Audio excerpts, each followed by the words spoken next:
Yeah, I know that's why you got to be careful with.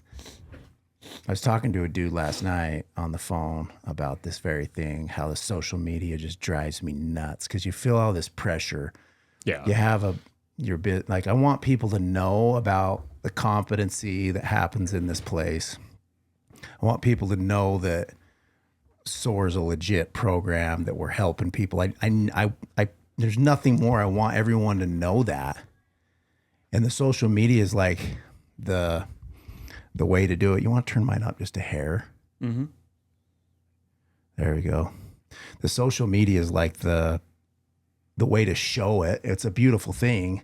Yeah. But then, like, I just feel like such a clown after every time I post. You know what I mean? Or whatever. Yeah. But then at the same time, I'll be like, I have a lot to say. I've created all this content. Yeah. So I want to tell everybody. But then then there's this pressure, and then you see other people who are putting out content, you'll compare. Here we go. Now I'm comparing, and they got 250,000 followers. And then I'm like, oh, they're better than me. But then I watch their content and I'm like, this is brutal. Like this, like what are they like? There's no competency here, but yet they have more followers. So then a part of me is like, damn, they must be better than me. No, they're just playing to the audience. They're not, the content isn't better. It's that they've figured out how to just appease the audience or appeal to the audience. And so I've seen stuff with the clinic that we'll do things that are just these funny reels and get a whole bunch of views. And then we'll do the ones that are more educational or actually have content and a lot less views. Yeah. But if they're funny and goofy, people follow it, but it's like, okay, there's no content, and they don't necessarily turn into business referrals. Yeah. They're just people like them because they were funny. And it's like, well, it didn't actually, and then do we get any leads from it? No. It's a trip. So it's trying to find how do you get the attention with the content and get a good balance that way. And it's hard. And if you're just going for likes, you can do goofy, funny stuff all day long or say stuff that pisses people off. And you're going to get the views. Yeah. But it's not the value you're looking for with what you're posting. You're trying to really drive legitimacy of your program and authenticity and all that kind of stuff. It's a slower grow, but it's a better grow, in my opinion. Yeah. Wow. It's organic. Yeah. More organic instead of just padding numbers. And that's what a lot of these other influencers do, is they're just going for the number.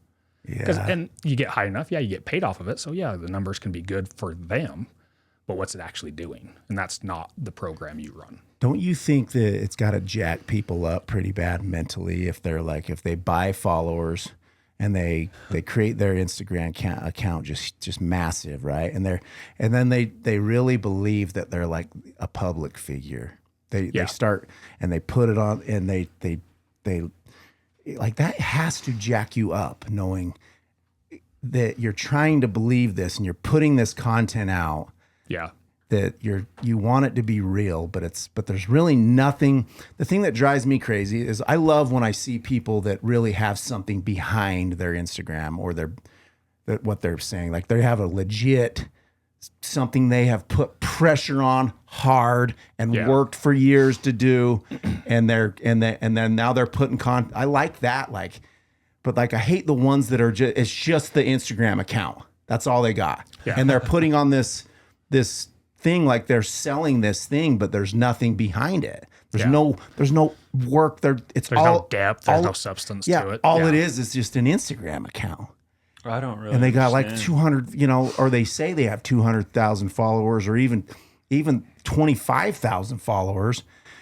And then you go, and I hate that I'm curious about this, but I am. And then you look at the comments and stuff, and there's no real comments. Dude. It's all these weird. Dude. Yeah. And that's got to jack somebody up. Countries all over the world, and you're like, okay, understand. it's just, but I think people buy into it. It's just the whole social media thing of, I got to go for the likes, I got to go for the followers, and they end up just chasing the number instead of really producing content that offers an actual value. And people get on social media to check out mentally, to shut their brains off, and so they look for that mindless content. I personally, when I go follow a page, I want to follow something that is going to give me a value, and I hate the pages where I got to go, okay, I've listened to this video. It's got 1% of it was useful to me. The rest of it was a waste of my time. But then you got to cipher through all that and go, okay, but what was what this guy was saying, was it accurate? Is it real, or was it he said it in a way just because it triggers a reaction and gets more followers and more likes?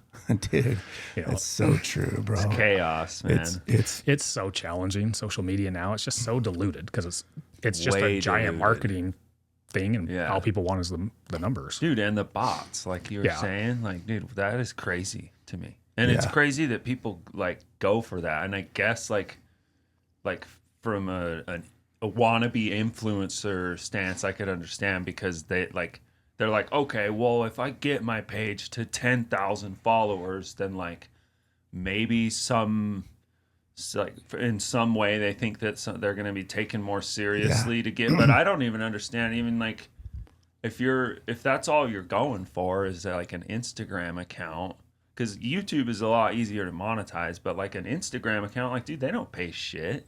Yeah. They don't pay these guys like anything for millions of views. Well, you know what's interesting about YouTube that is YouTube, you can't really fake. Like, you see everyone sees the views. Yeah. You know, so if you notice, there's a lot of people who won't put stuff on YouTube, like, because then everybody can see. Yeah. I mean, it's like ours. What our highest?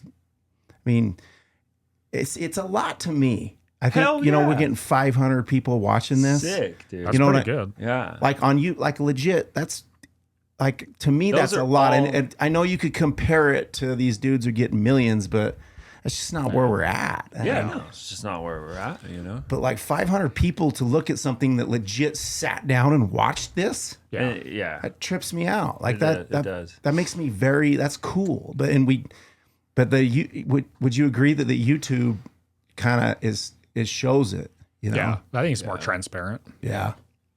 So I don't know. It's interesting, man. Like, I hate it, but then at the same time, there's a side of me I got some good stuff to say. It's a necessary evil, I think. Like, it's required for marketing of a business now to have social media, Instagram, all that kind of stuff. You have to have it. Does it generate business? Not always, but you have, because if you go look for a business, you're like, oh, I heard about the SOAR program. You go look, there's no social media existing anywhere. You're like, is this place legit? But then it takes it to a point where you're like, okay, then does it become too much?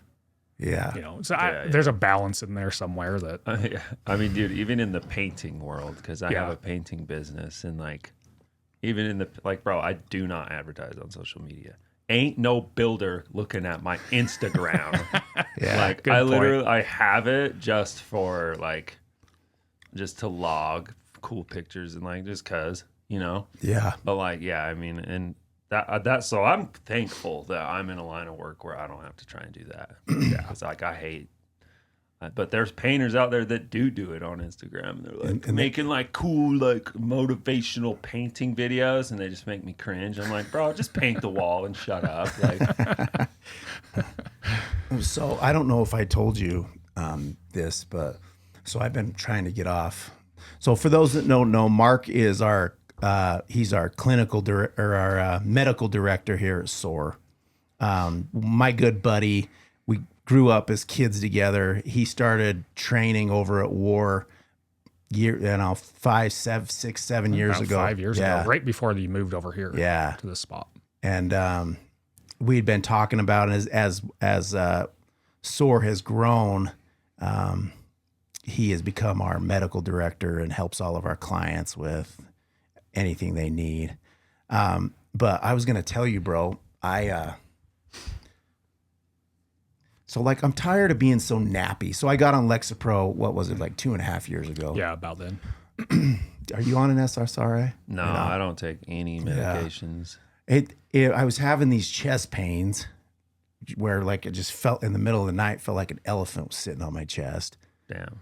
And so they like did heart stuff, and nothing was wrong with my heart. I don't know. Maybe it was the COVID vax. I don't. Yeah, it could have been. Very well, it actually started right after I got that. So it's such a coincidence, isn't it? Well, I don't know. But the thing is, there was nothing wrong with my heart. But anyway, I got on Lexapro. Never been on an SSRI before. And it really helped me big time. Yeah. Like I've heard good things. Started sleeping. Like I could, it's like my brain wouldn't hang on to something as long. I'd be like, it's all right. Like where without Lexapro, it'd be like, stay there. And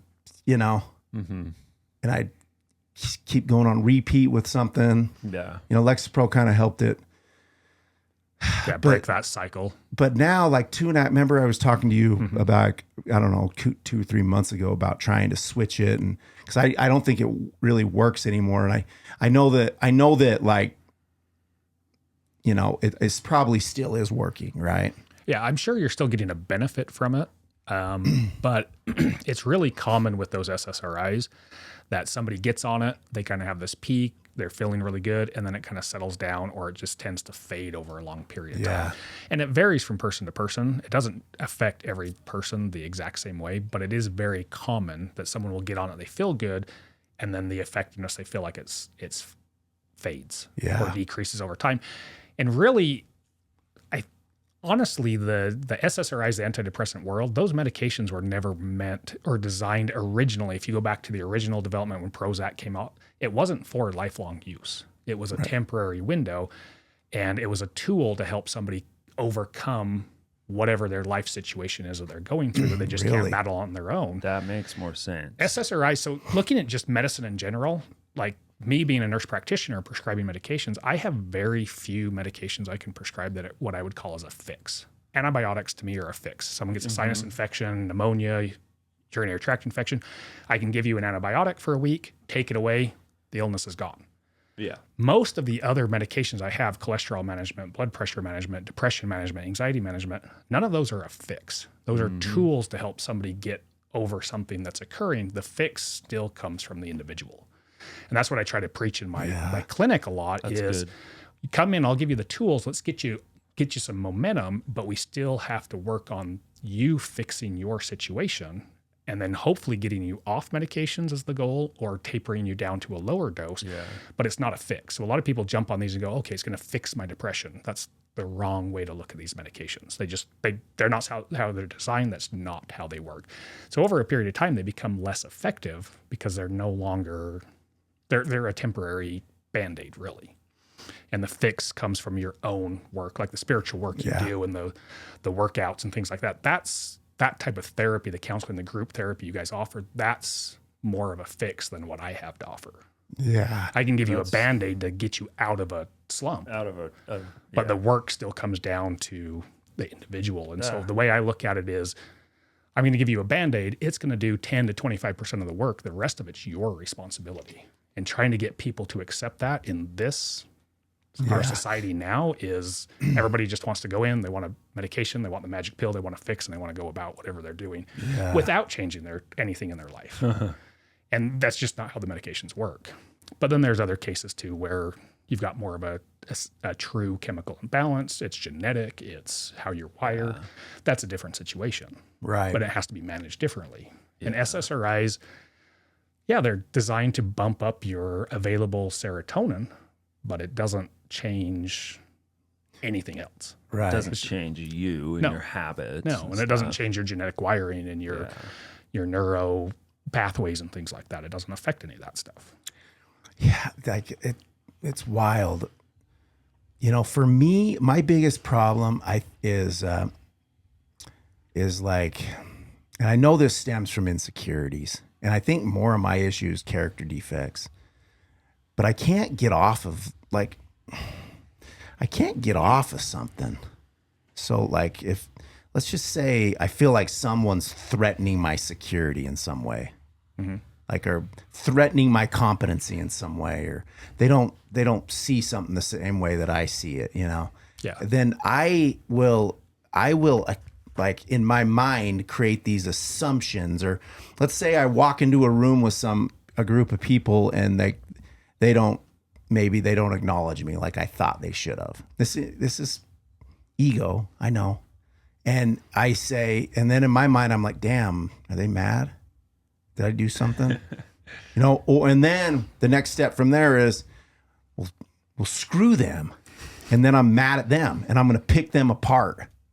You know what I mean? Yeah. And that's just an example. But like I do a lot of that type of stuff, man. Like, and it causes me to suffer. You can't feel spiritual one bit if you are resentful or spiteful towards other people. Right. It's true. You know what I mean? You just can't, you can't feel good about life if that narrative can continue, and I can get addicted to thinking that way the entire day. Yeah. So I don't think Lexapro helps with that, right? No, not directly. Only in the sense that, okay, it should help improve your mood, and with a better mood, you can do anything else. Like looking at just mood in general, you come into, let's say, working out. If you're in a bad mood, your workout's going to suck. Yeah. But if you come in and you're on cloud 9 and you're feeling amazing, that's probably going to be one of the best workouts you've had in months. Yeah. It's the same kind of idea of like, okay, if you come in a good mood, maybe it's because your serotonin levels are higher because of the Lexapro, and then you can interact with people a little bit better. You're not quite as insecure about it. Yeah, you're getting some benefit that way, but it's an indirect effect. It's not what the medication's not designed to go, okay, let's make you less insecure. That's just not what the medication does. That's the so work. People look for that with the medication. I'm like, I just we don't have the medical technology or research or medications available that can give that type of effect. Yeah, or probably ever will, unless you plug a freaking microchip into your brain and create an avatar that has a better personality than you do because you're too lazy to do the work yourself. Yeah. Right. Sorry. And so, yeah, it's just a hard one to battle. But I think the other thing to realize is I deal with a lot of people that have depression, mood disorders, diagnosed, bipolar, all that kind of stuff. And what I feel like I'm repeating my conversations quite a bit with individual patients is you're really not that different than the general population. Yeah. Like your interactions, when you run into somebody and they didn't acknowledge you correctly and you feel a bit insecure about it and then you kind of override, I do that. Everybody, to some degree, we all do it at a different, maybe different ends of the spectrum there. But it's trying to get people to understand that, okay, what you're feeling is actually quite normal. We get this false illusion of how people should be because of social media. There you go. It's all out there. And what people forget is social media is our personal highlight reel. Like I showed everything cool I did. I didn't show anybody the shit I was going through. Yeah. And when I, was having an argument with my spouse or, financial strains, I don't post that stuff online. It's all a highlight reel. So we think everybody is so much better than we are. Ooh. When in reality, we're all dealing with the same shit like that, where it's, insecurities and depression and overanalyzing, perseverating on different things in our head where we can't get it out of our mind. And we kind of beat ourselves down, wear ourselves down, and trying to get people, to understand that's pretty normal. Yeah. That's pretty cool. We all feel that stuff. We just don't share it, especially men. Men are the worst about it. And then we also feel as men like, okay, I'm a man. I just have to suck it up and deal with it because nobody cares. Yeah. So we bottle it up a little bit more. Yeah. It's like, I've been on this thing right now. Like, where do I get my worth?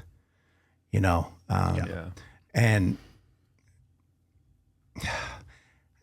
I think I get a lot of my worth from creating things, but like, that's not a good way to get worth, because then every time I create something or a book or go get another degree or go create a podcast, like, then you're done with that project and it's like, I still feel the same.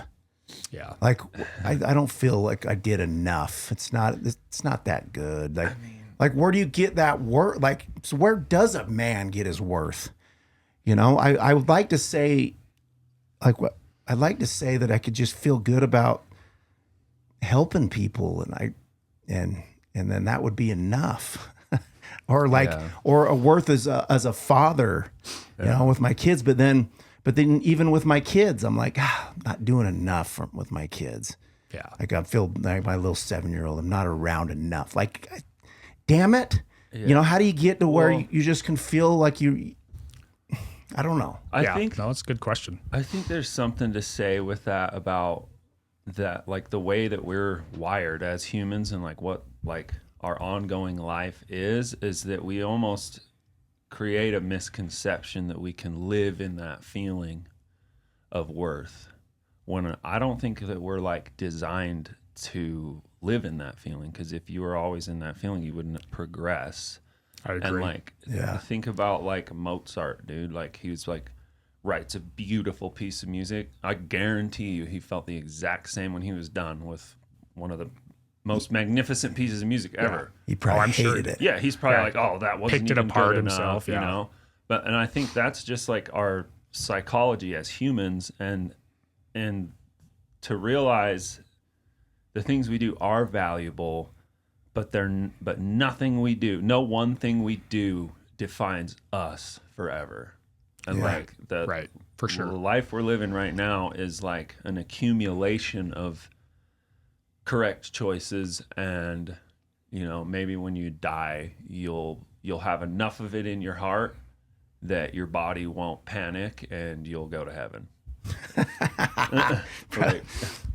I just don't. That's just one interesting thought. And like SSRIs and no pill is going to help you with that. It'll give you a bump to move in the right direction, but when I say a bump, I mean you're getting one step out of 100 steps that need to be taken. Yeah, like get you out of a bind. Yeah, get you out of a bind, get you out of a slump, or at least make the slump less. Like for some people, it's not even going to get you out of the slump, and then it's up to you and yourself. But I think a lot of it comes back to is what you're saying is I think we're not supposed to. We can't live in like a blissful state all the time. Bliss is a temporary heightened. We love it. We get our dopamine high from it. We love all that stuff. You can't sustain that. You can't stay in that level, and people chase that with outside validation and things like that. But really, it's being comfortable with being content. Yeah. Not to a lazy standpoint, but this is where I'm at. I've done this, but I'm really happy with where I'm at here. Yeah. And being happy with where I'm at on my average. Yeah. And then getting the highs out of those, different events that you do from, podcasts or different accomplishments that you do. And you celebrate those, but then you go back to being content. Yeah. And people being okay with being content. And I think that's worse now, like we mentioned before, especially kids' anxiety and social media is all driven because we all need to run at this high performance level. And it's just not how we're designed, in my opinion. Yeah. Damn, bro. That's really good. One thing that I notice I can be productive. I want to see what you think about this. So like, say I want to, like I've been working on this audiobook and I got, I like to show people what I'm working on and that helps me to get motivated to get something done. Yeah. So like, is that wrong? I don't think so. No. I do the same thing. No, I don't think so. Like if I'm creating something, I'm like, damn, I'll show these guys and then I get more motivated to like finish a project but then part of me is like, damn, am I just seeking after validation and the bump again? I mean, no, see, I don't think you should downplay the value you get out of that. Yeah. It's something you enjoy.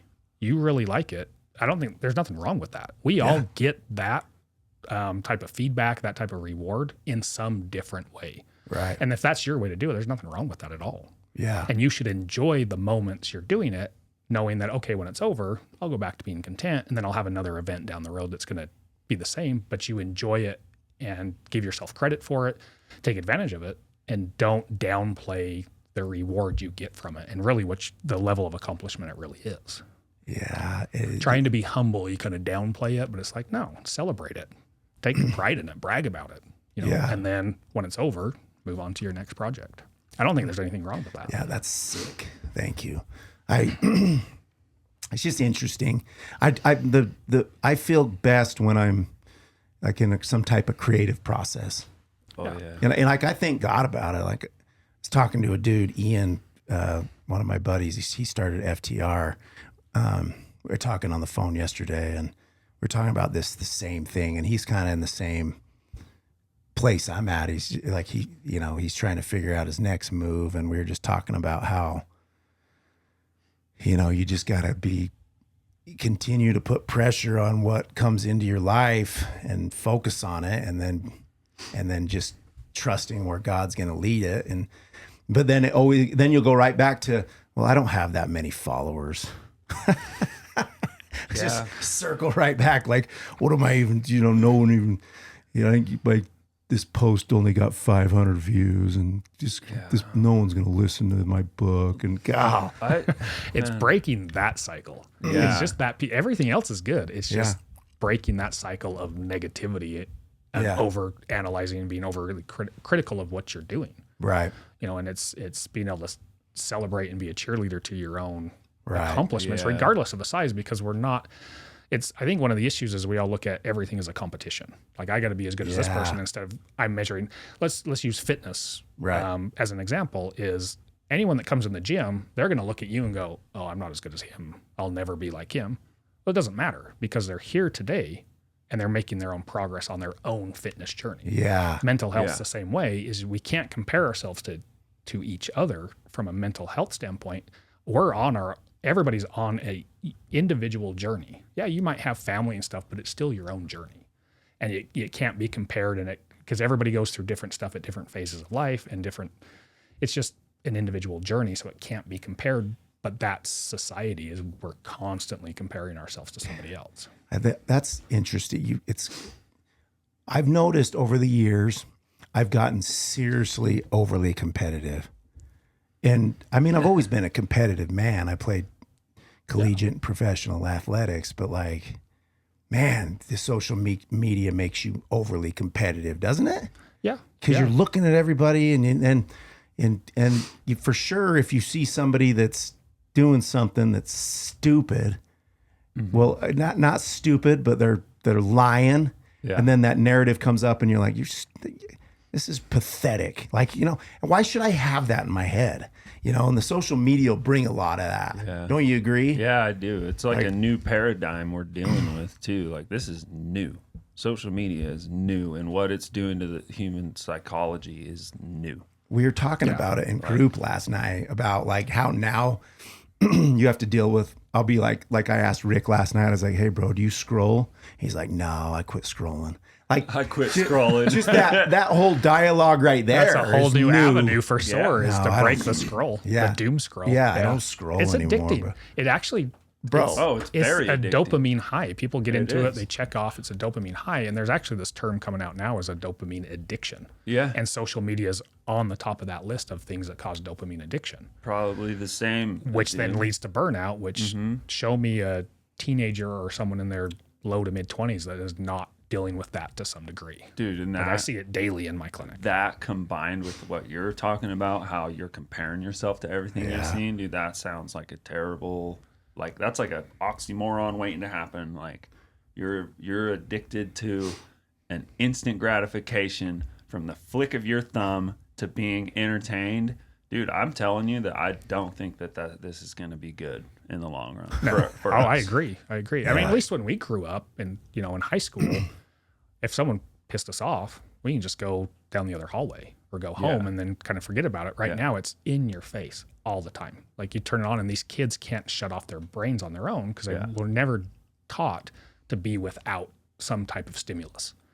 And so I think one thing I talk about is like, okay, when you're growing up, think about junior high, high school or something, and it's you're laying in bed, you got school the next day, and you can't sleep because your mind's thinking of all the dumb stuff you did. Yeah. That was so stupid. I said this, and you have to deal with yourself. Yeah. And that's part of a human's growth process. And now you've got teenagers and these kids in social media, and us as adults are guilty of it now too. Yeah. Is instead of dealing with myself, I'm going to numb my mind and I'm going to scroll through Instagram and watch videos. Wow. Yeah. And I just remember doing that. Maybe it's unique to me. I assume it's everybody, but I would lay in bed and I'm like, God, I'm the biggest idiot. Why did I do such stupid shit? And then you go through your regrets and all that kind of stuff. I think it's a big part of growth. You got to analyze it and you got to be honest with yourself on, okay, I really screwed up here. I'm an idiot in this sense. And you have to face it because you had no way to shut your mind off because you're laying in a dark room by yourself. Yeah, without the phone. Yeah. Wow. That's interesting. That I believe that too. That's the same thing with these kids who so you're using that as a way to talk about social media escape. It's the same thing with the weed. Oh yeah. These young kids smoking weed, and it's like, I always use this one where, a kid goes through a breakup with his girl. His girlfriend cheats on him with his best friend, let's say. Yeah. Well, like you have like that stuff like that's going to happen. Yeah. And you have, as a young kid, you have to learn to feel that emotion and go through it. And you'll grow through that process. And you get into your 30s and you're like, damn, why did I even worry about that? You know what I mean? Yeah. But like if you're in a relationship with weed, you don't have to feel any of that. You escape that Yeah. opportunity to learn from that, your girl cheating on you. And it's the same thing with similar to what you're saying with the scrolling, as opposed to compete, like, learn how to deal with it through your mind. Now you're just scrolling through it and you're not putting your mind working on it. And then you're just kind of like, you're not allowing that to pass through you. You're just setting it over here. And then that builds up. And then next thing you know, these kids start throwing out, I've had trauma or I have anxiety. And then it's because they haven't been forced to grow. Like, again, take it back to athletics. How hard does somebody have to work, especially to get, let's say, to the level you did, professional athlete? You're working at a level that us who haven't done it don't fully understand. Like the level to compete and drive. It's the same, but they had to push and work really hard. Those people you run into that are really secure and really stable, they went through similar effort on a mental skill that people do on a physical skill. And it's because they had to deal with it. They had to work through it. They had to overcome their weaknesses in an emotional and a mental capacity. wow. Yeah. And it's very similar in my opinion. And so it's just, I think the social media, you see the kids, even before social media, when it was ramping up, you couldn't walk down the street or drive down the street without the kids and their headphones on. That was kind of the thing before Instagram was really huge. And it was, again, another way to check out.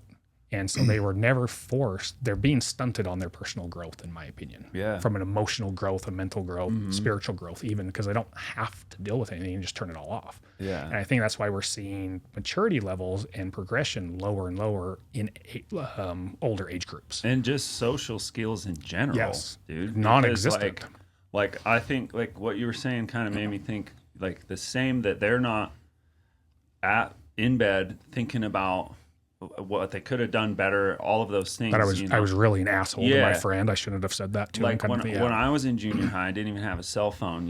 It was like the things you were excited about. You got to anticipate them, and you got to really shape who you were in like this rollover of like, I'm going to go to school the next day and this is how I'm going to act and this is who I want to be. And you had like time to think about it and like really like digest who you wanted to be. But now like with the social media thing, it's like who people want to be isn't even like how they actually carry themselves. It's only how they put themselves out there through a camera, and they can do it. They could be having a petty war with the kids from school at 11 p.m. still by posting in their stories talking about something, and they're not escaping it and actually going back to school or whatever social situation with like carrying themselves and even communicating in person. It's like everybody's checking out. On those social skills, like look at statistics. How many kids are in relationships now? Like you're seeing statistically just overall relationships and dating. Like I know people mid-20s, upper 20s, they've dated. They ever been in a serious relationship? No. They never developed the social skills to make that happen. And it's too awkward and uncomfortable. So they don't put themselves out there because they haven't been forced to. Yeah. Damn. Where does this go? I don't know. We're talking. It's talking scary, about bro. like this is like real because what's with the testosterone levels with kids?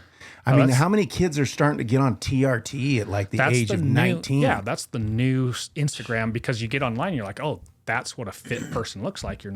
That's what a dude on roids looks like. It's not what fitness looks like. Go back to the 50s and 60s. That's what fitness looks like on the average. Yeah.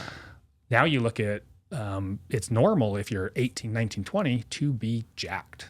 Like I'm not talking just high school football jacked kind of, I'm talking like bodybuilder jacked. And they're jumping on this stuff, but they're killing their hormone pathways. Yeah. Like they're shutting down, there's this whole feedback system, pituitary axis, testosterone pathway, and they're killing it.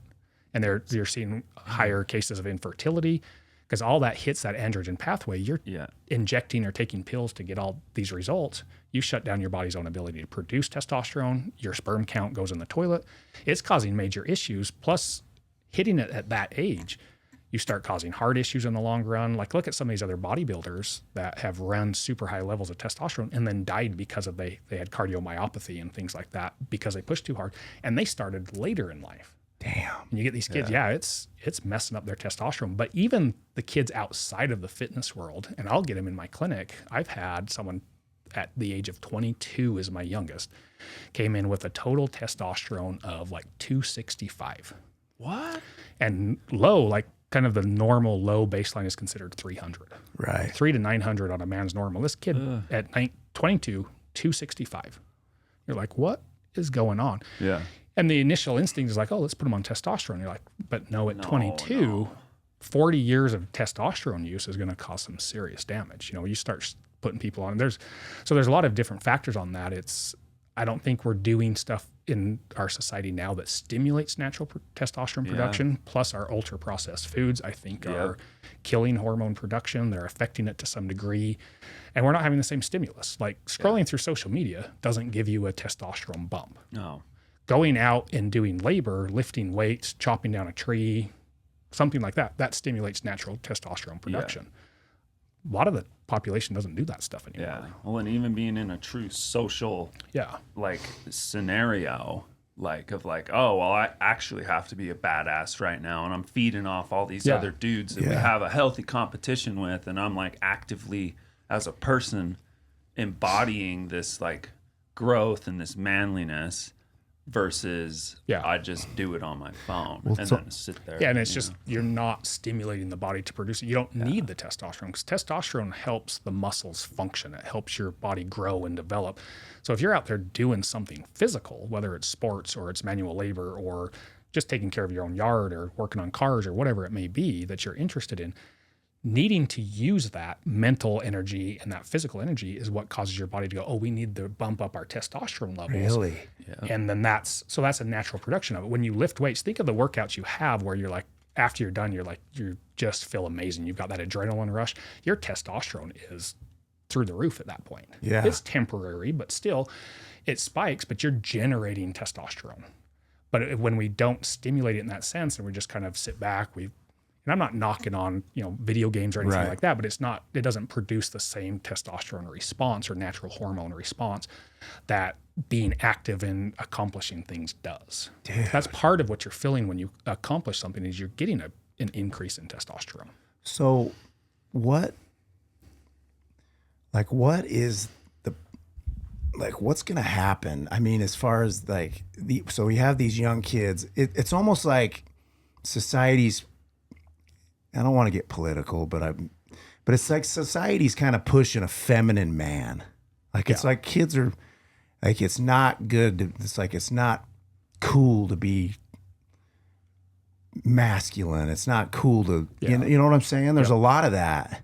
Yeah. I mean, and I'm not saying because we all have different scales of,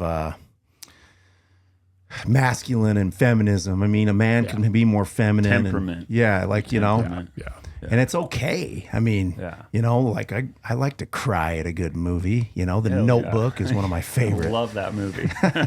My wife hates it and thinks it's dumb. She'll sit next to me, like if we're at a movie like that and I'm all into the love story component, she'll just be like, this is stupid. That's so funny. Like, why are you being a baby? You know what I mean? So like there's different of that. Yeah. And that's fine. But man, like it's important for a male to be physically active and to have testosterone, isn't it? Yeah. I mean, it's part of our biological design. Yeah. And every man is going to experience that in a different way. And there's not a right or wrong way to do it.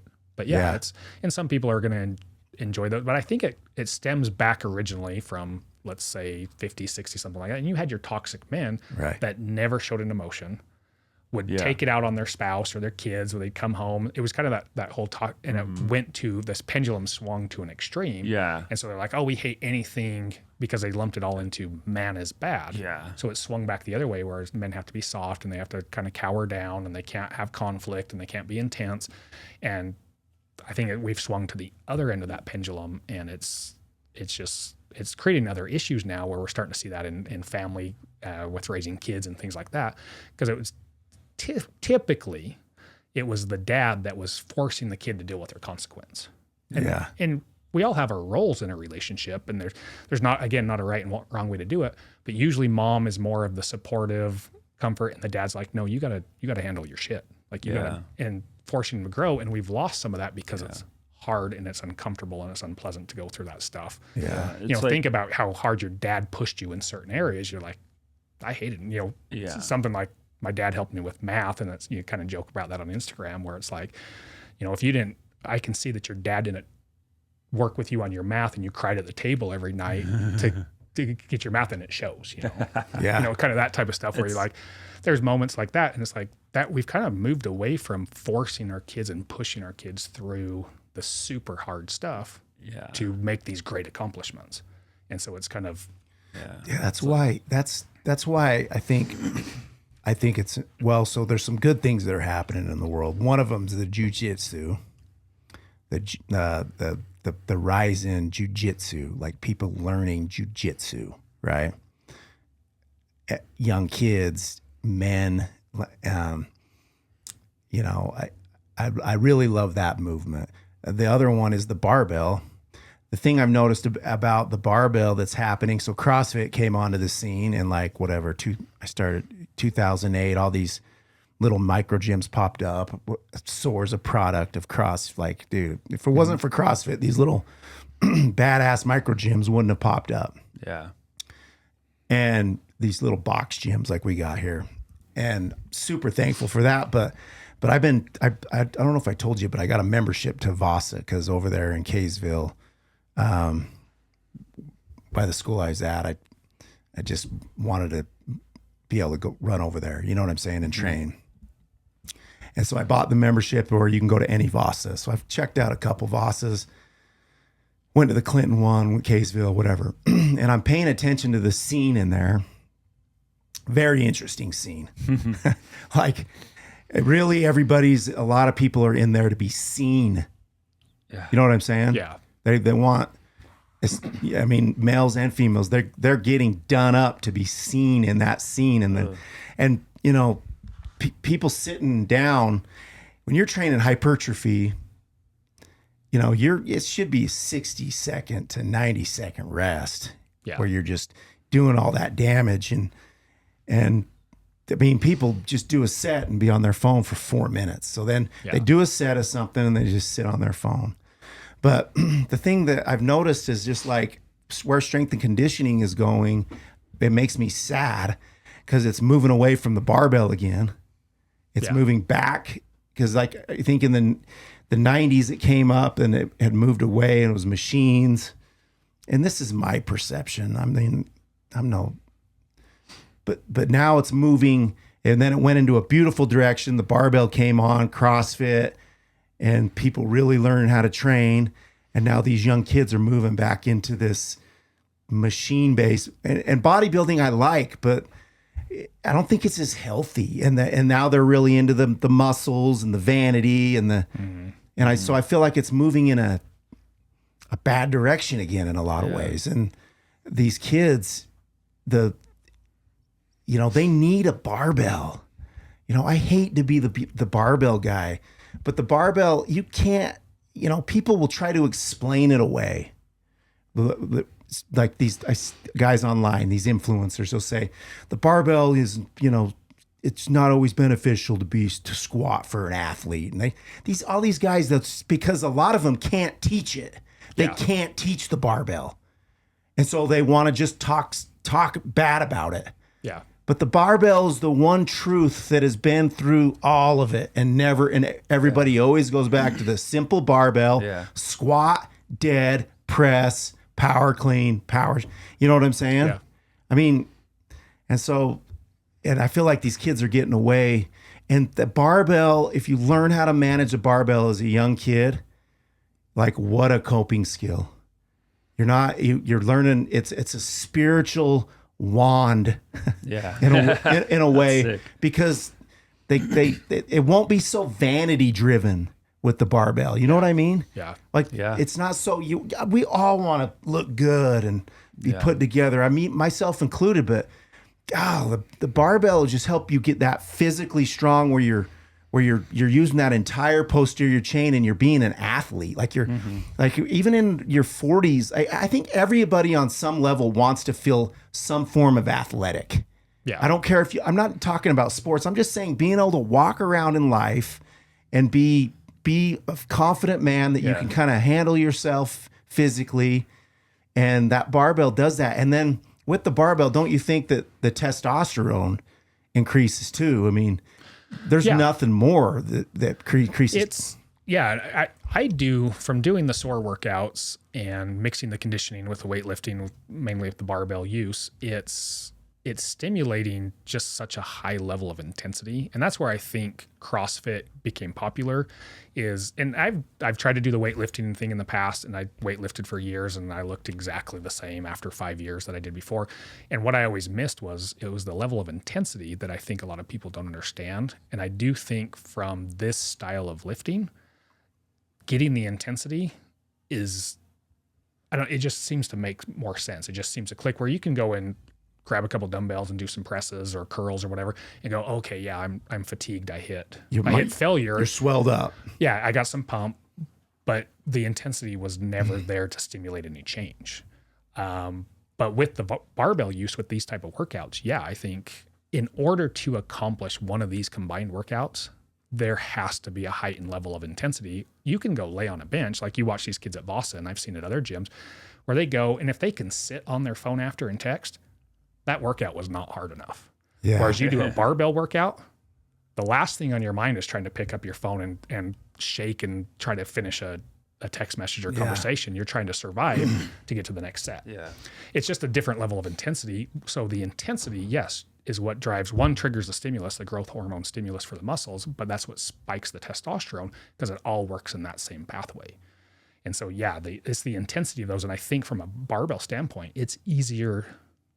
Maybe not easy. Easier is not the right word, but it's your odds of hitting the correct level of intensity or a necessary level of intensity happens better with a barbell style workout than it does the other ones. Yeah. I think it's easier to sandbag the other type of workouts. It made me so happy. I saw a kid over there that I trained at Layton. And as a strength coach for athletes, right, which is what my new job is over at Clearfield, that is my job, but my overarching job or my overarching mission with kids and strength conditioning that's above just helping them with sport is to teach them how to use a barbell so they can have it as a coping skill for the rest of their life, and that's going to help them with sport. But if sports are going to end, you're going to need a guy like me. If I didn't have the bar, so I see this kid over there at Vasa, and he's back on one of the racks, which I was in the Olympic weight in the weightlifting area, and just going hard, power cleaning, like properly. Yeah. And he's just the kid that and it just gave me so much joy. I was just like, damn, go over there, and I'm just like so happy that he's training this way. He's like, I don't know, 23-year-old kid knows how to train. Yeah. And that just gave me a lot of maybe that's my the why. What were we talking about? Worth. Yeah. Just being able to watch a kid use it. Yeah. Because they're gonna need it. These kids need that bar. They need some type of training, and not the isolation and vanity and be on your phone for 5 minutes in between sets where they don't even sweat. Yeah. You're not doing anything, and everyone's different. I don't want to push my strength and conditioning agenda, but I am gonna. Yeah. Hell yeah. Hell yeah.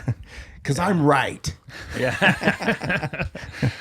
And you're definitely right for the population that likes that approach. Yeah. And there's, again, 100 different ways to do everything, and you're hitting that section of population that likes that. And that's why we have to have 1,000 different leaders, because like there's going to be certain populations you're not going to appeal to, whereas there's clearly SOAR is incredibly successful. Right. There's a lot of people that love what you're preaching, and it works great for them. It works great for me. That's why I come here all the time. Yeah. It's for different reasons. Everybody has a reason, but it works. Yeah, it's for sure. Yeah. But no, it gives you that dopamine high. It gives you that testosterone bump. and you use that from an addiction recovery standpoint to replace a healthier form of dopamine high and getting them away from their chemicals. Yeah, bro. And then tying training in with prayer and gratitude, so you're working out and you train, and then you, while you're doing it during the rest, you're not just mindlessly on your phone. You're working with your higher power, and you're working on positive affirmations in a lot of ways. Yeah. As you get lifted up, the exercise is lifting your endorphins, right? And so it's a meditative experience where you're talking to God, and especially if you came into that place dark and you were depressed and thinking about going to pick up, and you had the courage to step into this little garage gym and manage to throw the barbell around, and during your rest period, while you're sweating, because you're going your breath, because you're going hard, you're working on that connection with God, and then that's a big piece that people are missing in these Vosses, man. You get on your phone and scroll, get there and get present. Yeah, for sure. It's just a lot of, I'm learning a ton, and I'm glad I'm having this experience at these Vosses, because it's making me think, Yeah. No, it's that level of meditation and mental focus. The mental focus is the key. You know that as well as anybody. Right. When you're lifting, it's your level of mental focus that's allowing you to set new PRs or to break records or to hit the volume that you're going for. If your mind's checked out and you're thinking about what someone said on social media or a text message in the middle of your set, you've sandbagged that set without even realizing it. Yeah. So being able to do the prayer or the meditation, depending on where someone's at in their spiritual journey. Right. But using that type of approach keeps them focused on what they're doing to where that workout, and you're only there for 45 minutes, an hour maybe. Right. Workouts don't have to be hours and multiple times a day to accomplish the goals. But if you're getting the most out of that moment because you're focused and dedicated from a spiritual prayer meditation standpoint, that workout is 10 times more valuable than it was the kid who's like, okay, let me do my 10 reps real quick. Yeah. And I got to hurry and respond because I just heard my phone ding on my seventh rep. Yeah. Their mind's not in it. They're not getting any progress. Damn. They're not having the recovery from it. Yeah. I think that's what's like addicting in a good way about these physical activities and stuff is if you put yourself in a high intensity situation, whether it's achieving a workout or playing drums for 40 minutes or skateboarding, where you literally are gonna probably hurt yourself if you're not present. Yeah, there's a huge benefit to that. I like how you said skateboarding. Yeah, I mean it doesn't have to be weight training either, but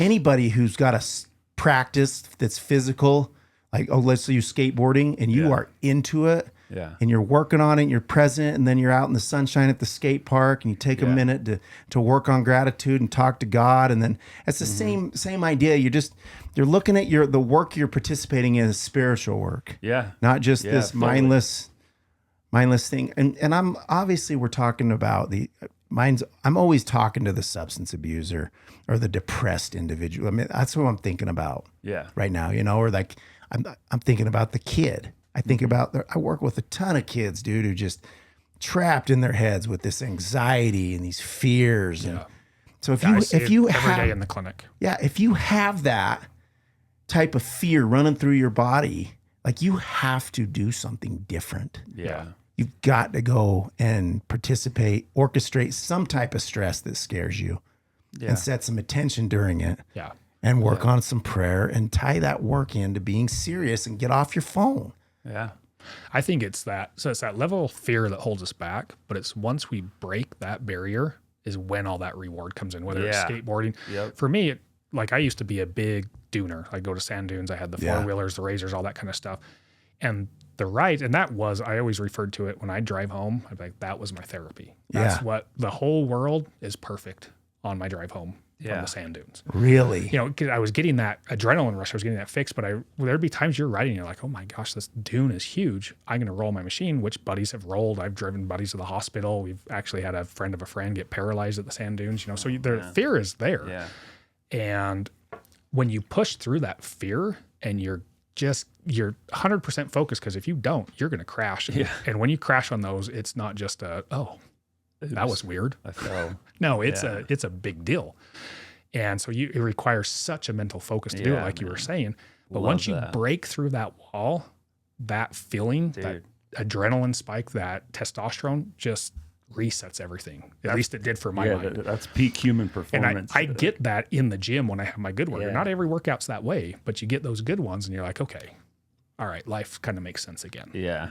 You know, and so it's breaking through that barrier is my point. Is all these kids are so bound by fear. Plus, you don't want to put themselves out there, because I feel bad for high school kids, junior high kids now, that if they screw up, somebody's recorded it and blasting them on social media for it. And then everybody else who's a keyboard warrior is chiming in and just beating these guys into the dirt. So they're so afraid to put themselves out there. But it's once you put yourself out there and break through that fear barrier, that's where the reward lies. Damn, bro, that's good stuff. So, yeah, you're right, man. Like, I wouldn't want to do it in high school. If I was in high school, I'd been so shy and embarrassed if someone was going to post every stupid thing I did. It was bad enough to lay in bed at night because I didn't have social media to check out with. Yeah, just completely worried about everything. And that's what these kids, they are. And they don't know how to handle it. But yeah, let's talk about Ozempic. Okay. So I think it's a beautiful thing. I do too. I use it all the time. Really? I mean, a lot of people prescribe it all the time. Yeah. Yeah, like you can see people that it's like really overweight people that it's like changed their life dramatically. Yeah. You know, it's almost like you see people now. I don't know what this means, what I'm thinking, but you see people now, and you automatically say, oh, they did Ozempic. Yeah. It's not as inspiring to when, right? Like it's almost like not as inspiring when people lose weight. Yeah. You think, or am I being a dick? No. I think to a degree, yes, that's accurate. And it kind of depends on how you look at it. Yeah. And so that argument could be taken different ways. But yes, it's a great medication. It works really well. It's really quite safe. The newer research stuff that's coming out is quite safe. Yes, there's some long-term concerns that need to be monitored, but unless you're a diabetic, it's not designed to be a lifelong medication anyway. Right. And so it should be a temporary, again, not the fix. It's the Band-Aid to get you moving in the right direction. The fix is your lifestyle modification that goes with it. And if that's the catalyst that it takes to get you to finally break some bad snacking habits and get rid of some of the processed foods and get your portion control, and that's what it takes, and we get you out of that habit to live a healthier lifestyle, I don't see anything wrong with it at all. How many doctors prescribing Ozempic do you think actually push that on their patients? I think it's a smaller percentage. Right. Like, so you'll see on social media where you're like, okay, people are getting sarcopenia, which is involuntary muscle wasting. Look at your celebrities where you're like, okay, she looked really good. She used Ozempic for 6 months to a year, and now she just looks like kind of a saggy bag of bones. And there's plenty of those on social media. They weren't managed correctly on the medication. So the one thing I always preach is we have to protect the muscle. Muscle controls your metabolic health. We have to protect it. And when you're on Ozempic, really what we're doing is decreasing your appetite so your calorie consumption is really low. So because your calorie consumption is low, your body's just going to lose weight. It doesn't care. It doesn't differentiate where the weight comes from. It's fat, muscle, and bone. You can lose all of it. With such a low calorie deficit, you see people lose hair from it because their calories are so low. Right. But there's a way to play with those ratios and influence those ratios to where we can increase a higher fat burn than a muscle burn and protect the muscle. And I think anybody who's prescribing Ozempic or any of the GLP-1 medications have to thoroughly coach their patients on how to protect that muscle, because that's what's going to keep you healthy in the long run. Is protecting that muscle. Isn't that like the and that's opposite what we're going for anyway? Like, isn't that the opposite? Like, isn't that kind of like a sketchy territory? Because people everybody that I know that takes Ozempic isn't active, and they just look at it as like, well, I've tried everything, I can't lose weight, and so they like revert to that. Yes, that happens quite a bit. Yeah, it seems like they don't change their habits. Yeah, no. And because they never did, and that's why they're there in the first place. And they're just going to get fat again once they get off once of they it. go off of it. They absolutely will. I see that all the time. And I always coach on diet and nutrition. I have all of mine come in regularly, so we're coaching on it. But I do have plenty who we run them up on max dose they get up to max dose on the medication. Yeah. And they'll still call me and say, well, I can out eat this medication. I'm like, then you missed the whole point in a diet and a lifestyle modification. Like you've missed the whole point. Now, I'll be honest, I'll dabble in it from time to time where I'm like, okay, I've slipped off my diet. I'll use 5 units of the medication and I'm good for 2 weeks. Like my diet's back on point. Whereas I've got patients that are using 40 units every week and can't really lose a lot of weight. Yeah. But it comes down to their level of discipline and stuff. And it's not a magical weight loss medication. It's pretty damn close. But it's not, it's 75% of it is your work. This is just a tool to help you break some bad habits. And then we cycle you off the medication. Yeah. But if you get on the medication, let's say you ramp up the dose, max dose 40 units per week, and then you cold turkey that, I guarantee in a few months, you're heavier than before you went on the Ozempic. And possibly maybe an eating disorder. Possibly. Yeah. It's requires a lifestyle modification to be successful with weight loss. I love how you push that. You've always pushed that with these dudes when you're working with everyone here at SOAR, because like you're right. I've never thought of it. It's a thing to help you. It's a tool to just smooth out and get your habits in line, and then you pull that out, and then you keep your habits and keep showing that discipline. Yeah. Yep. Yeah. I don't think someone from a weight loss standpoint should be on a high level at dose for years and years. I don't think they should. It's just why you shouldn't, we need to develop the discipline to be able to do that on our own. And you should be working on a lifestyle improvement and modification anyway. But if we need to use a tool to get you there, let's use a tool to get you there. We have the technology. Why not use it? Yeah. So muscle's king, huh? Muscle's king for metabolic health. Muscle is what, if you get sick, like a chronic illness or you get injured, muscle is what is going to keep you going. Fat helps, yes. Muscle has more of an influence. So would you say if a man's got a 405 back squat, he's going to fight off the flu better than the man who doesn't? If you're saying somebody who's got a 405 back squat versus somebody who hasn't been into a gym and is 50, 60 pounds overweight, absolutely. Yeah. And I'll see them and treat them completely differently.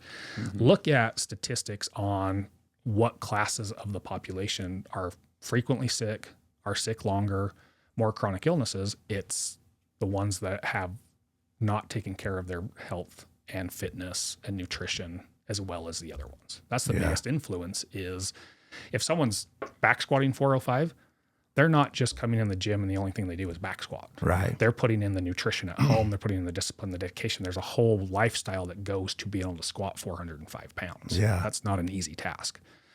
But somebody who just kind of hangs out, they don't really do a whole lot. They're overweight. They eat whatever junk food they can find. I put those two together, give them the same infection. I guarantee it's going to be a very different outcome. Wow.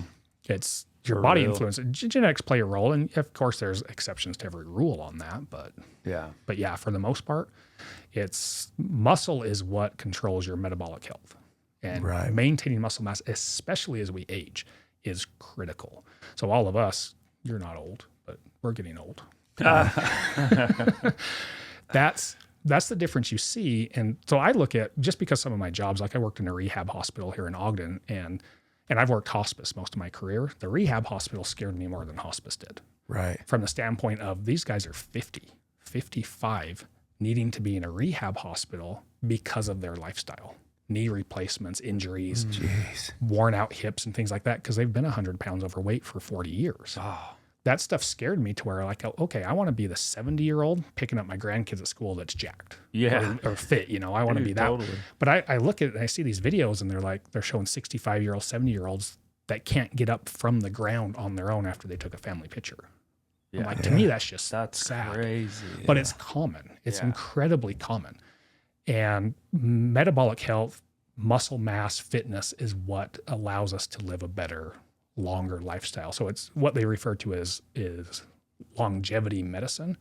We're not really looking at adding years to a life in longevity medicine, but we're looking at adding quality years to that. So statistically, 10 years ago, you're usually looking at anywhere from a 10 to 15 year of your last years of your life requiring some type of medical assistance of some kind, whether it's family support or you're in a facility or something like that. What longevity medicine is trying to do, not that I'm an expert in that, but we're trying to get that down to maybe 3 to 5 years of your life. Yeah. You're requiring assistance, but you can still live an active life into your 70s. My dad's 71. We're going mountain biking tomorrow. Yeah. Your dad's very active. I pass him all the time out on the streets and on the trails and things like that. So these people, so you're seeing this contrast of people in their 70s, even into their 80s. My business partner's husband is 77, fishes all the time, does an hour of yoga every day. You talk to the guy, you think he's 50. He's as active and as fit as you can be, and he's 77 years old and just going on. And then one of my other jobs where I do in-home primary care, I've got majority of my population's in their 70s and they can't leave the house. Jeez. And so much of it is influenced by lifestyle. Genetics is always the bigger factor, but lifestyle is a close second. Yeah, the muscle thing. Yeah, so maintaining muscle mass and mobility and all that is what protects you from injury. So kind of another statistic is as you exceed 75, one of the top causes of death is a long bone fracture. Yeah. The long bone fracture typically occurs from a fall of some kind. Could be a car accident, could be stuff that's not preventable, but majority of them are a fall, like a femur fracture, hip fracture, pelvic fracture, something like that. And that contributes to, within the next few years, a death. So I worry. I'm always like, God, am I gonna? Because the way that I train, I train Olympic weightlifting 3 days a week. My body feels pretty good. I mean, I'm 45. I'm still staying strong. Do you think that's good for you? Like, am I going to have all kinds of problems, or is this training with this barbell? Like, is that strengthening my bones? And just as I continue to get older, I mean, I'm sure I'll have some knee stuff. I mean, who knows? I think you would have the knee stuff anyway. Yeah. I don't. So if you're still working within your body's capacity, then no, I don't think it's going to wear stuff out any faster. And really, from like say a knee or a hip replacement standpoint, more people that are overweight get knee and hip replacements than those who played sports. Yeah. So from that standpoint, no, if you're lifting within your capacity, if you start jumping on anabolic steroids and you're pushing these new levels at 45, 50 years old, that's a different conversation. But if you're training within your means, naturally, you're still pushing that intensity, there's no reason you can't train like that for another 20 years or longer and be healthier. Is it going to extend your life? Probably not. Right. But is it going to extend the quality of life? Absolutely. Yeah. Because you're not the guy who's going to retire and then go sit on the couch. Right. And then slowly you just watch those people once they retire because they have time. To me, I've always said the couch kills more people than anybody else does. Because once you're not staying active and busy, you sit on the couch, your body just slowly wastes away. It may take you 20 years, but it does. Jeez. I've watched that happen 100 times, But no, so I think how you train, proper body mechanics, which incredibly well, and what you teach, that's the key right there. If you start deadlifting more than your back can handle, you're going to cause some back problems. If you start squatting in a way that doesn't make sense, you're going to blow your knees out. Yeah, sure. Right. But if you train correctly with proper body mechanics, no, that's what your body's designed to do. It's actually good for you. Yeah. Are you going to have wear and tear? Yeah. But a lot of people don't realize in a resistance training, weight training, you're building muscle too. That's what protects the muscle. Especially for women, this is critical. Right. Because they have that huge drop in their estrogen, which is bone protective after menopause. Right. And so they become high risk. Weight training, like how your wife trains, her bones are going to be just fine. Yeah. Once she's postmenopausal. But weight training and resistance training stimulates the body to build and strengthen the bone as well as the muscle. And so a lot of people don't realize that. That's how you prevent a lot of these fractures in older age is with resistance training. Jeez, dude, I love it. The barbell. Yes, for real. So would you say that the testosterone's the new natural? So it's kind of the new testosterone replacement. Plus. I mean, I got on it when I was 37 is when I first got on it. What do you think? Do you think a person's going to be okay being on that for the rest of their life? Running normal, safe levels, yes. Pushing high levels, no. So if we're talking the normal range, if you're in that the below the 900, probably 700 to 900. That's Right. pretty typical, normal, depending on the person. Some people, Right. I've got a friend of mine who runs at 450 to 500 and feels great. So Right. we don't rock that boat. Right. If you're running higher levels, like 2,000-3,000 on your testosterone because you're trying to put on so much muscle, yeah, that's going to start to generate some issues over a long period of time. Right. But if you're running so there's a difference in the fitness world. The terminology is testosterone replacement therapy, which is we're replacing the testosterone your body should be producing naturally on its own, where your body should be normally. Right. Yeah. You running a cycle of test is pushing way beyond those upper limits of normal. There's a difference there. So if you're cycling test, essentially, so testosterone functions on the androgen pathway just like your anabolic steroids do. Right. So if you're pushing high levels way above what your body needs, you're going to run into those same type of complications and side effects. But if you're running a healthy, normal level, somewhere in there that's somewhat conservative, you're not blowing your numbers out, out through the roof. Yeah, there's no reason that's not going to be safe. There's no research that says maintaining normal, healthy testosterone levels has caused any type of issues. Now, running high levels of testosterone, I'm talking like 600 to 1,000 milligrams of testosterone a week. Yes, that definitely has issues. Yeah, it's just moderate, just being smart. Everything just like in anything moderation. else. Yep, everything in moderation. What's with the thick blood and like the it's just stroke? a side effect of it. The people possibly having strokes with it. That always trips me out. Is that just because that maybe not drinking enough water and training? It's going to contribute to it, but a side effect of testosterone is increasing your blood counts. Right. It's just part of what happens, and everybody responds differently to it. I've got people who are on pretty good levels of testosterone and never have had a change in their blood counts at all. I've had people on lower doses of testosterone and they have to donate blood every 3 months. Because Really? their blood count spike. That's a genetic programming.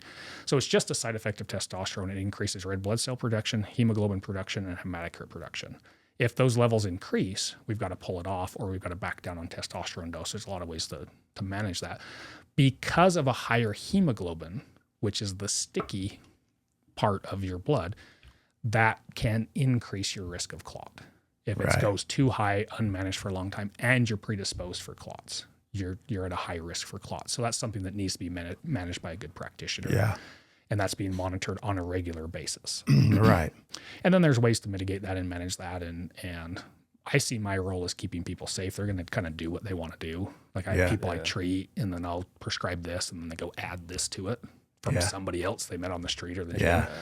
My job's still to keep them safe. I'll still educate them, guide them, run their labs and things like that. Because they're going to do it regardless. They just need some oversight to help keep them safe. Yeah. But that's just one of the side effects of it. That's the most serious side effect.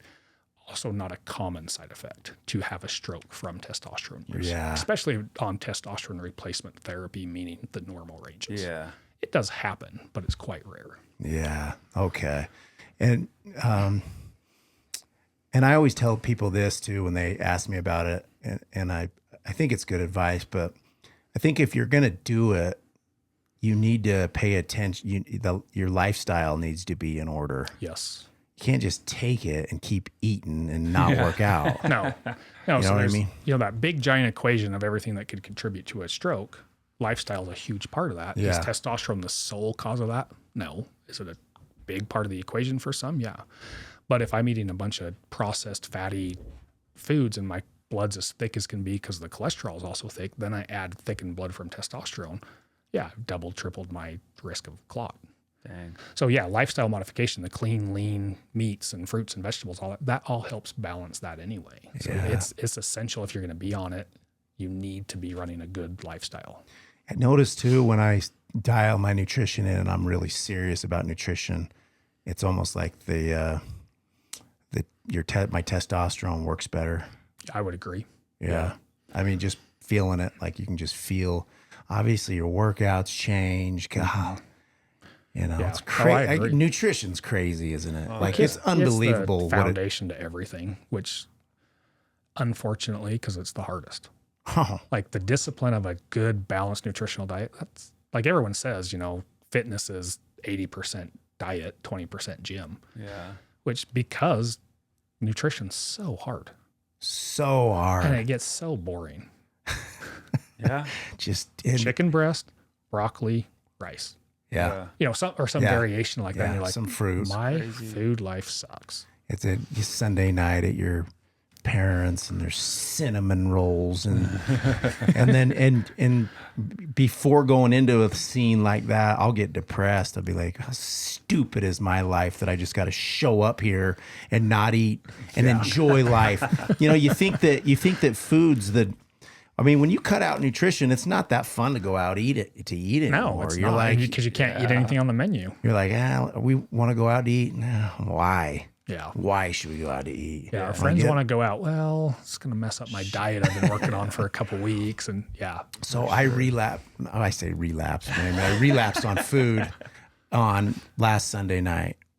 I just ate what I wanted, and I've been dialed. So it was like, and I run the risk the next day of not getting back on track. Yeah. I really do. Like, it's just like if I went and picked up a bottle of Kratom. Same thing. And if I mean, it's not, because the Kratom I can't stop. Yeah. But so the next day, Kennedy graduated, and on Monday and Sunday night I ate. She graduated Monday, and they were all going to go eat at Moore's. Yeah. Like after, it's like 10:30 in the morning or whatever. And I was like, I just told Autumn, I was like, dude, I'm not going to go.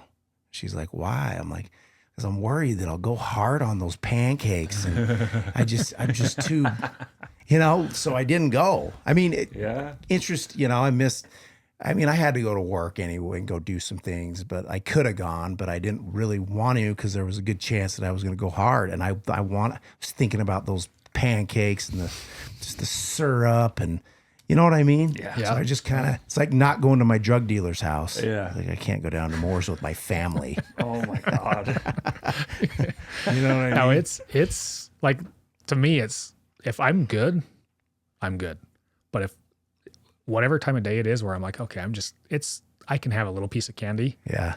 The pantry's empty by the end of the night. Yeah. Like, once I go off that cliff, I have no control. And then hopefully the next day I can reset. But that day, like just even a couple nights ago, I'm like, I need something salty. And all I had was some Doritos.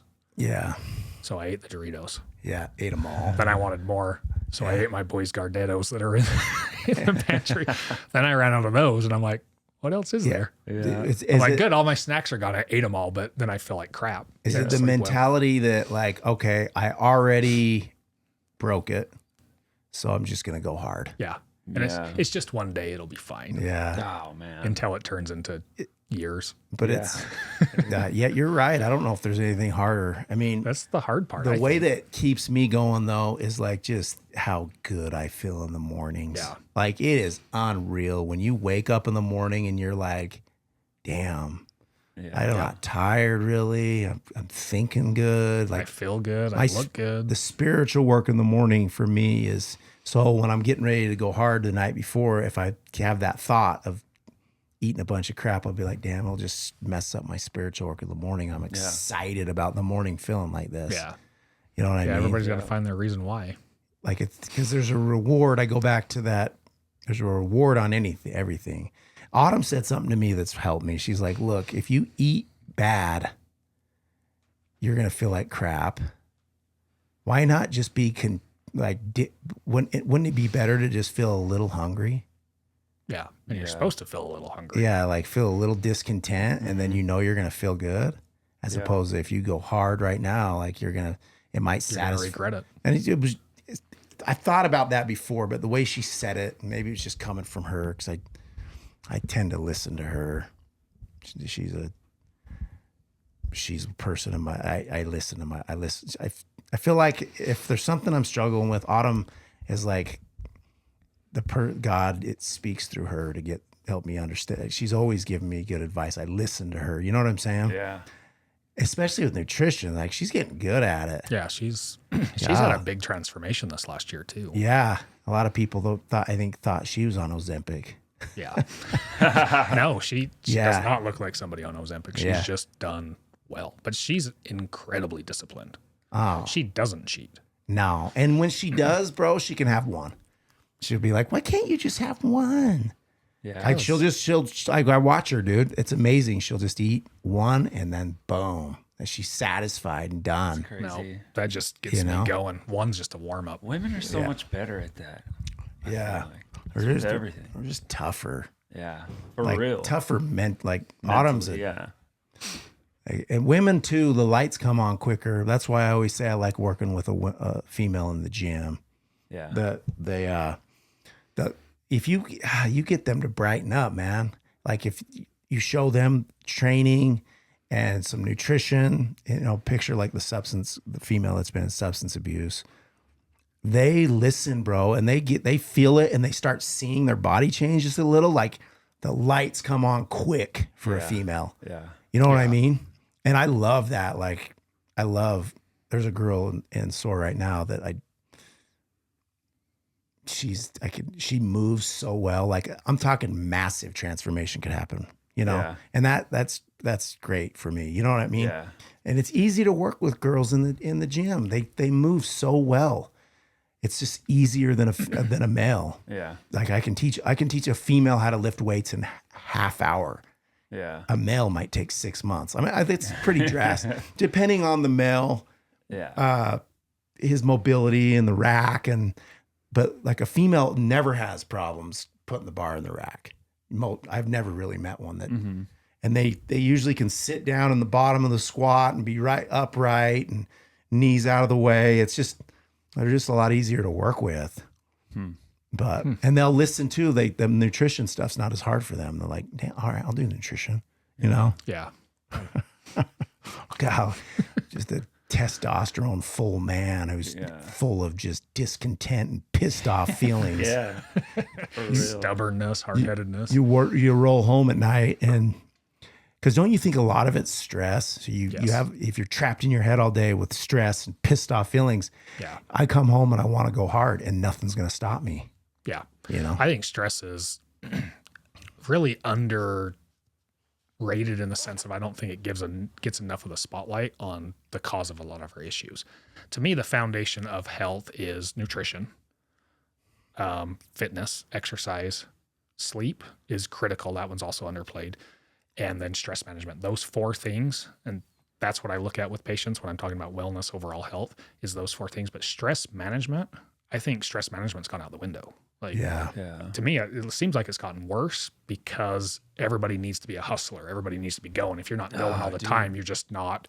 You're not productive. You're not good. You're not doing it.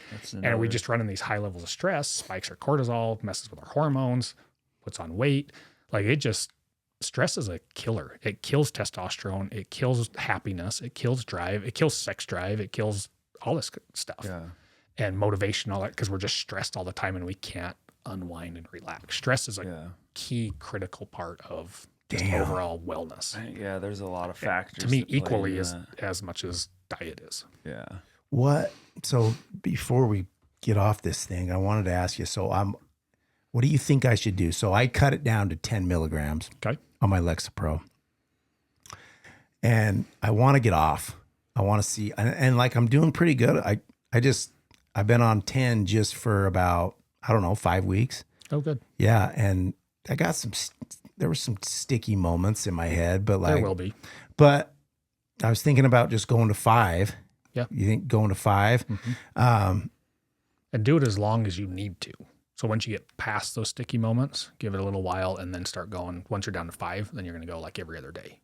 Yeah. Okay. Or even 6 days a week or 5 days a week or whatever you need to do.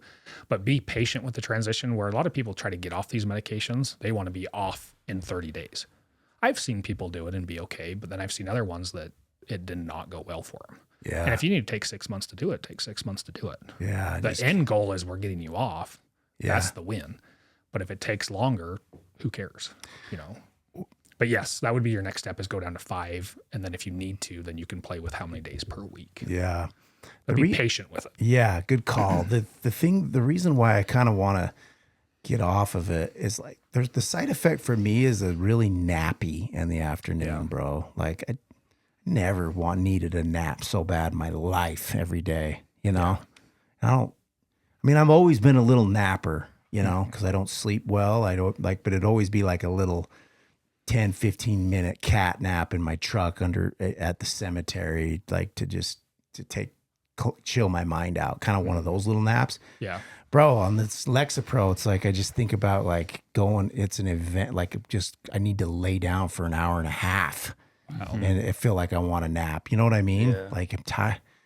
And it's gotten better since I went down to 10. Oh, good. Way better. Like I'm more. Then that really helps support that. Yeah, that's a side effect of the medication for you. Yeah. Yeah, it's not bad. I can compete through it. Like if I'm working. But like, I definitely look forward to a freaking nap, dude. And it's a weird nap. Yeah. Bro, weird dreams, just a weird nap. But I don't know. I want to get off it. Another thing I noticed is I don't really like have those good cries. I used to be able to cry in church or like feel the spirit and cry. And like, you know what I mean? Yeah. I don't really get crying. You are getting a little bit of a kind of, I mean, really the whole point people get on an antidepressant medication is to lessen their depression.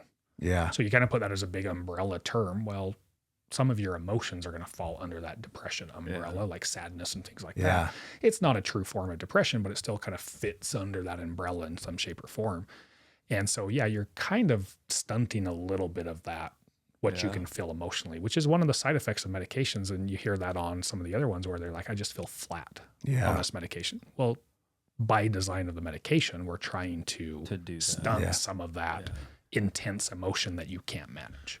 Yeah, the manic side of me. The manic, the peaks and valleys, you got the manics and the depressive, and most of them are working to kind of lessen both. Yeah. You know, or keep you in really, like by increasing the available serotonin in your body, how they work, you're trying to keep you at a certain state. Yeah. Versus having the full emotional roller coaster, which we're supposed to have.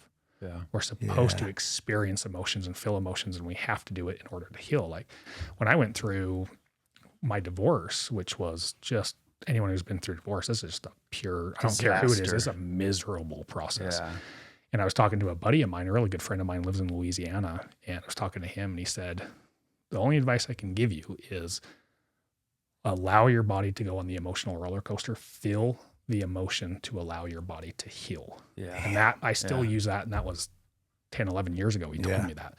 I still use that all the time because he was right. When I stopped fighting it and trying to hold back being pissed off and sad and emotion, you know, and all that kind of stuff, and let my body go through all that ups and downs, I moved through that process a whole lot smoother than I did when I was fighting the process. Damn, we're supposed to feel emotions. Yeah, because I think the work that I've put in with the man in the back work, where I'm separating myself from my thoughts, I'm able to pull back and be the observer, not attached to every thought and emotion. Good.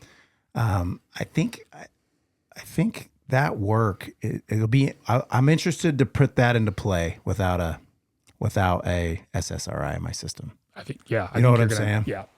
I think you're going to start seeing a better result. Yeah. As you're getting that medication out of your system in that role that you're trying to move into. Yeah. And I think that's a big part of the healing process is like, okay, I can see the situation, but the situation is not controlling me anymore. Yeah. I can sit and watch it occur. I can have my influence of it, but it's not controlling me. Yeah. And that's really what we're looking at from a mental health standpoint is we're trying to get people to be able to control their emotions, anxiety, depression, whatever it is, versus those controlling them. Yeah. And that's what we're trying to flip with the medications is, and that's where they're a tool is we're trying to give you the ability to get a grip on it so you can start to control that. Then let's pull the medication away. It's pretty sick. And so that's really what you're doing. Yeah. That's the approach I like to take at least. Yeah. Bro. And then I just want to say thanks for helping me get sober this last time. Like you helped me, you know, you helped me a ton. Oh, I'm glad I could help. That's why I wanted to work with SOAR is, I'm not an addiction person. When I meet with a group, I say that I'm not an addiction expert, and I haven't been through a recovery myself, but I've worked or been around enough people that have to where like I have a hard enough time resisting tortilla chips. Yeah. Not even on the same planet as what a true addiction is. And so trying to kind of understand what somebody goes through that actually overcame addiction, to me, someone who did it is incredibly impressive and amazing to me because the amount of effort and discipline it takes to do that, to me, is just mind-boggling. I don't think anyone who's not in that world can comprehend at all how much work that takes and how hard that is. And so I look at it and go, okay, I'm not the addiction. I'm not going to get you clean type of guy. That's not my training. But what can I do to help these people who busted their ass to get clean for years? Yeah. How do I help them not have to go through that again? Yeah. And that's what when we first started talking 4 years ago about doing this, is that's what I wanted to do. I wanted to help like that misery of going through addiction recovery. Can we avoid that with more people by helping to stabilize their moods, emotions, hormones, whatever it is? Yeah, bro, that's good stuff. Yeah, you helped me a ton. I mean, I had a whole group of people, and I'm in a really stable place now. I mean, for me to be working on getting on off this Lexapro and, you know, be in the mindset to even dare to do that, because it's really helped me. Good. You know, it really has. It has some side effects, but I mean, I think I'm ready to give it a go without it and put the lifestyle stuff into place. And you've got a great support system. Yeah. I mean, I guess if I feel like I need to go back on it, that I always could, you know, if I ever need to, whatever, you know, but yeah, I think you're doing it right. You were in a spot where you felt you needed something.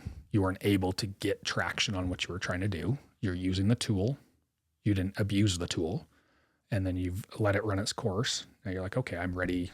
I'm now getting a grip on that again. Let me try and get off and do it. That's how it's supposed to work. Yeah. It's really designed to just be a couple years, 6 months, 2 years is really how most of these were set up to be used anyway. Now there's different situations with true like chemical imbalance where the body cannot produce adequate amounts of serotonin, dopamine, whatever. That's different. Yeah. And that's a smaller percentage of the population. It exists. But using it as a tool how you are is the correct way to do it. Yeah. So what you're doing is exactly right. Hell yeah. And those people that have a low level of dopamine and stuff, all you need to do is put a barbell on your back. It's always going to help. It's always going to help. Kidding. No, I think to some degree it's always going to help. Yeah, and some sunshine. I mean, I was talking to Frank's wife, Sadie, about this. She's on I don't want to tell her, whatever, she wouldn't care, but I'm excited to just put more lifestyle in. Like, I'm just going to be in sunshine and rivers and hiking. And, you know, I just got to add some more like lifestyle stuff in that'll help me. You know what I mean? I think I'd rather, I'm more interested in trying to do that than take the damn naps every day. Yeah. Prioritizing the stuff that brings you some joy and happiness. Yeah. I think that's something that's shifted in society too, is we're not prioritizing things we enjoy. Yeah. Which I also think is an essential part of our survival. And that can be 1,000 different things, but everybody's got to have their passion. Right. What is the thing you look forward to? What are you daydreaming about when you're at work? Yeah. What are you questioning, making potentially bad financial decisions to go do something? You know, what is that driving force where you're like, I shouldn't buy that new fishing rod or that four-wheeler, and you're playing with that, but then when you go do it, it's amazing. But we don't prioritize that so much anymore because of this new hustle mentality and that toxic hustle mentality. Yeah, it's that like to bring back. We're just not prioritizing the joy in life. Yeah, that is a big element. I feel that is like a lot of anxiety comes from. And technology was supposed to give us more time. Yeah. When in reality, we can't get away from responsibilities now because it's in our pocket all the time. Yeah. Damn. You know, and that's when they first invented technology. There was actually, or not invented, but as it was really computers were getting momentum, there were books that came out and said, oh, we predict by the year 2000, people will only have to work 20 hours a week because technology will pick up the rest. Well, that's the exact opposite. We're all working more because we can't get away from it. And you just increase your hustle. Yeah, you just increase your hustle because that's what's required, and then there's less time for family stuff and relationship stuff and individual, whatever it is you're into, you know. So that's just a big shift there that we got to get back to prioritizing things we enjoy. It's the simple things. This one of my favorite scriptures is, I don't know where it's at. Men are that they might have joy. We're supposed to be on this planet to experience joy and relationships fully with our kids and wife and parents and friends. And, you know, no person is getting ready to pass back through the veil, laying on their deathbed. No successful billionaire or whoever it was that has all these things. You can bet if they're laying on their deathbed and you say, dude, what do you regret? Or it's always going to be like, because it's the same. I should have freaking spent more time with my family and enjoyed life. That's always so. I've worked with hundreds of hospice patients in the past. And so I've had a lot of conversations, deathbed conversations like that. Their response is almost identical person to person.